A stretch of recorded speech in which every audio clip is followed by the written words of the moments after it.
दारूबंदी बिल्कुल सही है, आपको बता दे रहे हैं।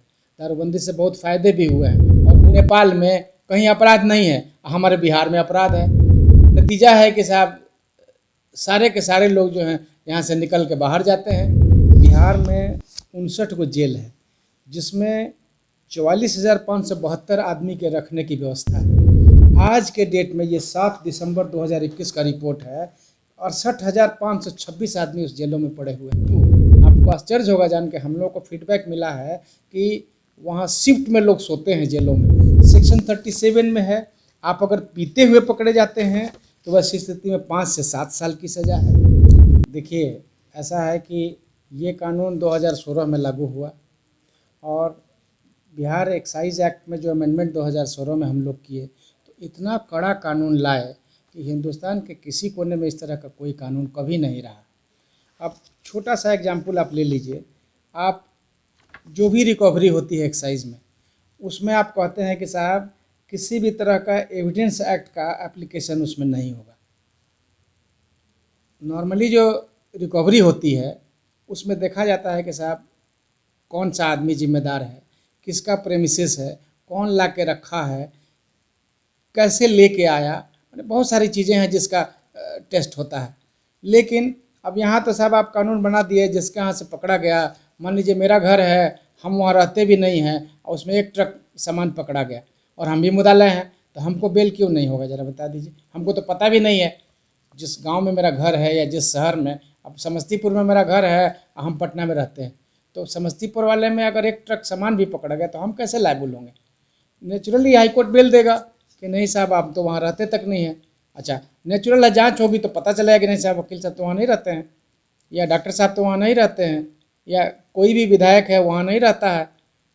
तो इसलिए वैसे लोगों को बेल होगा ही होगा, अगर इरेस्पेक्टिव ऑफ क्वांटिटी। सरकार का ऑब्जेक्शन ये था कि साहब इतने सीरियस हीनियस क्राइम में इतना ज़्यादा रिकवरी होते हुए भी इन लोग को एंटिसिपेटरी रेगुलर बेल क्यों दिया गया, यही अपील में बेसिक ऑब्जेक्शन था। लेकिन देखिए, हाई कोर्ट और सुप्रीम कोर्ट जो है वो is the guardian of the whole society. I tell you, इन लोगों को बहुत सारा चीज़ देखना होता है। आपको हम बता दें, बिहार में 59 गो जेल है, जिसमें 44,572 आदमी के रखने की व्यवस्था है। आज के डेट में ये 7 दिसंबर 2021 का रिपोर्ट है, 68,526 आदमी उस जेलों में पड़े हुए हैं। 68,526 मतलब 1.5 से भी ज़्यादा। नंबर 1। नंबर 2, आपको आश्चर्य होगा जान के, हम लोग को फीडबैक मिला है कि वहाँ शिफ्ट में लोग सोते हैं जेलों में। वो भी बिहार का नागरिक है, वो भी आपका संतान है, वो भी आपकी प्रजा है, वो कोई बाहर का आया हुआ तो है नहीं, सब आपके लोग हैं, अपने लोग हैं। अच्छा, हम लोगों को तकलीफ, देखिए हम एज ए लॉयर हम तो बेनिफिशियरी हैं इस कानून के, लेकिन इन स्पाइट ऑफ ऑल हमको लगता है कि नहीं, जो कानून आम आदमी के हित में लार्जर इंटरेस्ट न सर्व करे, उस कानून का जो प्रावधान गलत हो उसमें अमेंडमेंट होना चाहिए। दारूबंदी बिल्कुल सही है, आपको बता दे रहे हैं। दारूबंदी से बहुत फ़ायदे भी हुए हैं और हो भी रहे हैं और आगे भी होगा। लेकिन दारूबंदी में जो कड़ा कानून, जो पेनल एक्शन बनाया गया, अब छोटा सा एग्जांपल आपको देते हैं। सेक्शन 30 में आपको अगर पीते हुए भी कोई पकड़ा गया तो उसको 7 साल की सज़ा है, पेनल्टी, सॉरी 10 साल नहीं, पीते हुए नहीं, अगर सामान पकड़ा जाता है तो 10 साल की सज़ा है और वो लाइफ तक जा सकता है, यानी आजीवन कारावास भी हो सकता है। सेक्शन 37 में है, आप अगर पीते हुए पकड़े जाते हैं तो वैसी स्थिति में 5 से 7 साल की सज़ा है। हमारे यहाँ क्वांटम ऑफ पनिशमेंट जो है क्वांटम ऑफ मिस्टेक पर है कि हम कितना बड़ा गलती करते हैं। हमको आप अगर आ करके गाली गलौज करते हैं, 2 झापड़ मार भी देते हैं, तो ये 323 में आएगा। हम जज हों, हम कलेक्टर हों, हम मंत्री हों, अगर हमको एक झापड़ मार दिया तो 323 का मुकदमा होगा। कानून में ऐसा कोई एक्सेप्शन नहीं है, उसके लिए और कोई दफ़ा नहीं लगेगा और उसी तरह से उसकी सज़ा भी होगी। लेकिन आप जान मारने की कोशिश करिएगा तो 307 लगेगा, वो ज़्यादा सीरियस होगा। यहाँ अगर कोई पीते हुए पकड़ा गया या पी करके कहीं नशे में पकड़ा गया तो उसको 7 साल की सज़ा कहाँ तक वाजिब है, ज़रा बता दीजिए हमको आप, कि 7 ईयर्स पनिशमेंट है। प्लस सबसे बड़ी बात वो ये कि साहब एविडेंस एक्ट का कोई कानून इसमें लागू नहीं होगा। क्यों लागू नहीं होगा? Evidence act is the mother of every law.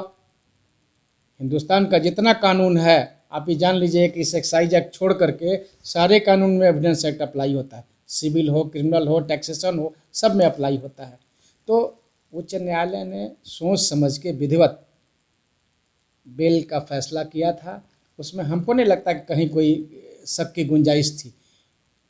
Couple with the fact कि ये मामला जब उच्चतम न्यायालय में गया तो उच्चतम न्यायालय के नॉलेज में ये पहले से ये बात थी कि साहब मुकदमों का बोझ बढ़ा हुआ है, हाई कोर्ट, लोअर कोर्ट से लेके हाई कोर्ट तक मैंने एक्साइज के मुकदमे से बिल्कुल ओवरलोडेड है।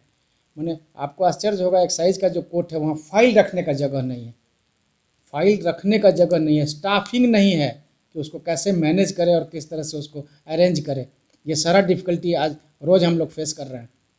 उच्च न्यायालय की भी यही स्थिति है, लगभग हर कोर्ट में एक्साइज के बिल जो है ओवर फ्लडेड है। वो एक्साइज जो बाहर के नेबरिंग स्टेट में कोई अपराधी नहीं है, आप झारखंड में, बंगाल में, यूपी में, नेपाल में कहीं अपराध नहीं है, हमारे बिहार में अपराध है। नतीजा है कि साहब सारे के सारे लोग जो हैं यहाँ से निकल के बाहर जाते हैं। और जहाँ तक कानून की बात है, देखिए कानून विधायिका बनाती है और इसमें जो भी कानून बन जाता है वो हम आप सबका दायित्व होता है कि उसका हम पालन करें, पूरी तरह से पालन करें, ये भी बता दे रहे हैं आपको। लेकिन कानून में जो फ्लॉ है, जो प्रावधान गलत हैं, उसकी व्याख्या करने का भी अधिकार कोर्ट को है और उच्च न्यायालय ने उसकी व्याख्या करते हुए ही उन सबों को बेल दिया था। तो हमको नहीं लगता है कि उच्च न्यायालय के आदेश में कहीं कोई फ्लॉ था, कहीं कोई गलती थी। और ख़ास तौर से उच्चतम न्यायालय का जो भी निर्णय होता है वो अंतिम न्यायालय होता है और वो अंतिम निर्णय भी होता है, इसलिए उस पर किसी तरह के की उंगली उठाने का तो भाई हमको कोई अधिकार नहीं है और ना हम कहेंगे। और आपको भी कहें कि नहीं, उच्चतम न्यायालय ने जो भी आदेश दिया है वो सही दिया है और वो कानून विधि सम्मत है। तंत्र मंत्र के बादशाह, भारत के जाने माने सर्वश्रेष्ठ गुरु खान जी, मिलेगा हर समस्या का समाधान गारंटी के साथ। मेरी बेटी की शादी के लिए बहुत से रिश्ते आते थे पर कोई न कोई अड़चन पड़ जाती थी। इसी वजह से मेरा पूरा परिवार बहुत परेशान था। बाबा जी की दुआओं से आज मेरी बेटी एक बड़े घर की बहू बनी।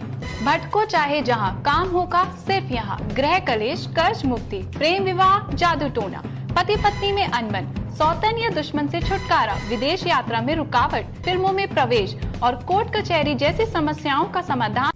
सभी समस्याओं का समाधान गुरु खान जी।